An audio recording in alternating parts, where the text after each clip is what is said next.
సంగారెడ్డి జిల్లా పటాన్చేరు నియోజకవర్గం అమీన్పూర్ మున్సిపాలిటీ బీరంగూడలో నీలం మధు ఎన్నికల ప్రచారంలో ముఖ్య అతిథిగా హాజరైన మంత్రి Konda Surekha, PCC general secretary Addanki Dayakar, DCC అధ్యక్షులు నిర్మలా జగ్గారెడ్డి, ఎంపీ అభ్యర్థి నీలం మధుకు ఘన స్వాగతం పలికిన కాటా శ్రీనివాస్ గౌడ్ వర్గీయులు గజమాలతో సత్కారం, బోనాలు వాహనాలతో ర్యాలీ, బీరంగూడ కమాన్ నుంచి బీరంగూడ గుట్ట వరకు రోడ్ షో, భారీగా తరలివచ్చిన జనం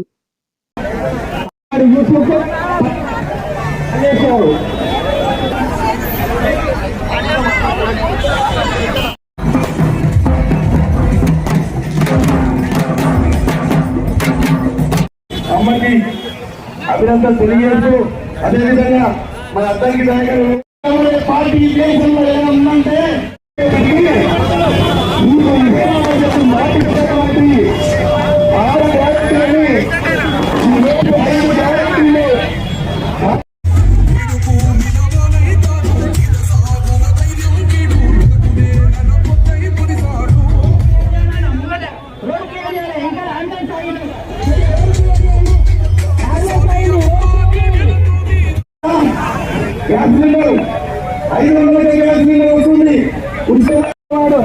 మల్లేశ్వరరావు గారు, వీరిద్దరు కౌన్సిలర్లు వారి యొక్క కార్యకర్తలతో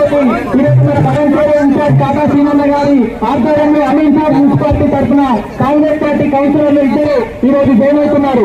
వారి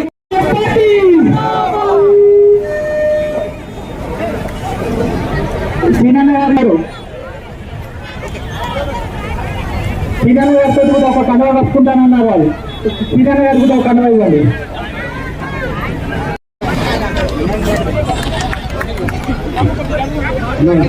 జిల్లాలో మన పటాన్చేరు నియోజకవర్గ కాంగ్రెస్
కార్యకర్తలందరికీ మన కాటా శ్రీనన్న గారి తరఫున ప్రతి ఒక్కరికి పేరు పేరున ధన్యవాదాలు తెలియజేస్తున్నాము.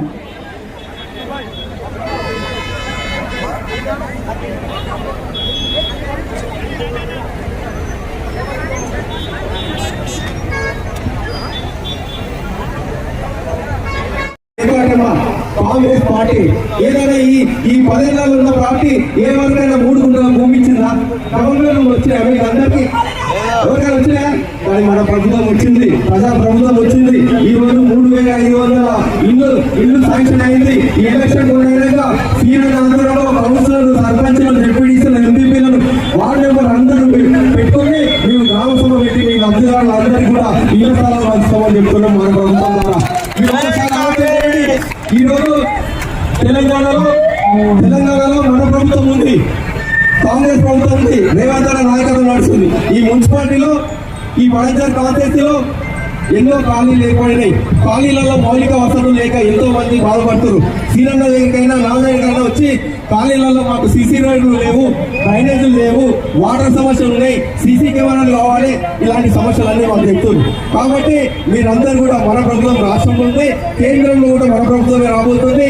మీ ఎంపీ అభ్యర్థులు గెలిపించుకుంటే ఎంపీ నిధులు, రాష్ట్ర నిధులు 2 కలిసి తీసుకొచ్చి మన మున్సిపాలిటీని అభివృద్ధి చేసుకుందామని తెలియజేస్తున్నాం. ముఖ్యంగా ఈ ప్రాంతంలో చాలా మంది చెప్తుంటే మేము ఇతర ప్రచారంలో తిరిగేటప్పుడు ఈ ప్రాంతంలో చాలా మంది బిల్డర్లు, రాజకీయ నాయకులు నోటరీ ప్లాట్లు ఇచ్చి అమ్మి వాళ్ళకు రెగ్యులేషన్ కాకుండా వాళ్ళు కట్టుకుంటే ఇళ్ళకు ట్యాక్సులు తీయకుండా ఇబ్బంది పడుతున్నారు. వాళ్ళందరికీ కూడా ఈ ఎలక్షన్ కోడ్ అయిపోయినాక రెగ్యులేషన్ చేసి ఆ నోటరీ ప్లాట్లను రెగ్యులేషన్ చేయించే బాధ్యత మనం తీసుకోవాలన్నాక ఎందుకంటే వాళ్ళు మన ప్రజల మీద చిత్తశుద్ధి ఉన్న ప్రభుత్వం, మనం ప్రజల గురించి ఆలోచించే ప్రభుత్వం. మీ అందరికీ కూడా మేమందరం ఉన్నాం. సీనన్న, నేను, ముఖ్యంగా మా అక్క కొండా సురేఖక్క, రేవంత్ దగ్గర తీసుకెళ్లి మన ప్రాంతాన్ని అభివృద్ధి చేసుకుంటామని చెప్తున్నాం. మోడల్ మున్సిపాలిటీగా చేస్తామని చెప్పి తెలియజేస్తున్నాం. ఇక్కడ నుంచి మీ ప్రాంతం నుంచి నిలబడ్డ బిడ్డ, ఈ ప్రాంతం నుంచి ఎంపీకి భారీ మెజార్టీ ఇచ్చే బాధ్యత మీరు తీసుకోవాలి. మీ తమ్ముడు నిలబడడు, మీ కొడుకు నిలబడాలని ఒకటేయండి. మీరు ఇద్దరు ఎంపీ అభ్యర్థులు ఉన్నారు. ఎవరైనా ఈ ప్రాంతం నుంచి ఆ ఒక్కటి తెలిసిన గర్వాలుతారు. మీరు వెంకటరామ మీద పెట్టి గెలుస్తారా? మీరు నన్ను ఎంపీ గెలిపిస్తే 100 కోట్లతోటి ట్రస్ట్ పెట్టి పేద విద్యార్థులను చదివిస్తాడు. మనకి ఇప్పుడు ఎమ్మెల్సీ ఉన్నాడు కదా, అక్కడ సిద్దిపేటలో కలెక్టర్ చేసాడు. అక్కడ మల్లన్న సాగర్, రంగనాయక సాగర్, కొండపోచవ సాగర్ కట్టి అక్కడ పేద రైతుల భూములు ఉంచుకొని వాళ్ళ కలకల కంపెనీలను చూసి వాళ్ళకి నష్టపరిహారం సరిపోకపోతే కలెక్టర్ ఉంటే మీకు నష్టపరిహారం కొంచెం పెంచి ఇవ్వండి సార్ అని చెప్తే నీ దిక్కులతో చెప్పుకోపోండి అని చెప్పిన వ్యక్తి ఒక వెంకటరామ రెడ్డి. వాళ్ళ కలకల నల్లదానికి నువ్వు ఎమ్మెల్సీ ఉన్నావు, నీ ఎమ్మెల్సీ వచ్చే జీతమైన వాళ్ళకి ఇచ్చినావా? ఇప్పుడు చేస్తాంటున్నావు 100 కోట్లని.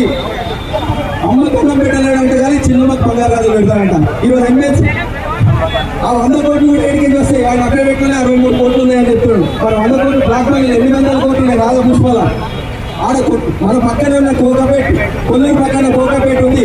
దాని పక్కన